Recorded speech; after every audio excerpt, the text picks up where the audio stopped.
ഞങ്ങള് വേണോ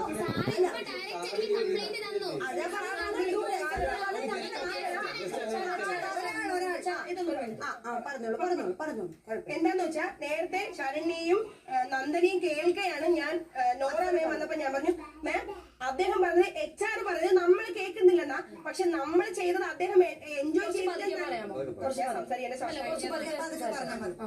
ചെയ്യുന്നില്ലെന്നല്ല അദ്ദേഹം പറഞ്ഞത്.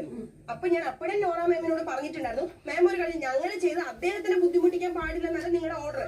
അപ്പം ഞാൻ മാമിനോട് ചോദിക്കാൻ, മാം ചോദിച്ചോ ഇല്ലെന്ന് എനിക്ക് അറിയത്തില്ല, പക്ഷെ മാം ഒന്ന് ഞങ്ങൾ ഫോൺ ചെയ്തു, ഞങ്ങൾ അത് സോറിയും പറഞ്ഞു. പക്ഷെ ഞങ്ങൾ ചെയ്തത് അദ്ദേഹം എൻജോയ് ചെയ്തത് ഉള്ളതുകൊണ്ടാണ് ഞങ്ങൾക്ക് അദ്ദേഹം അതായത് നിങ്ങൾ പറഞ്ഞതൊക്കെ ഓക്കെ ശരി. ഇപ്പൊ ഞാൻ പറയുന്നത് HR വന്ന് കംപ്ലൈന്റ് പറഞ്ഞു എന്നല്ല, ആ ഗസ്റ്റ് ഡയറക്റ്റ് പറയട്ടെ. Guest direct Saranya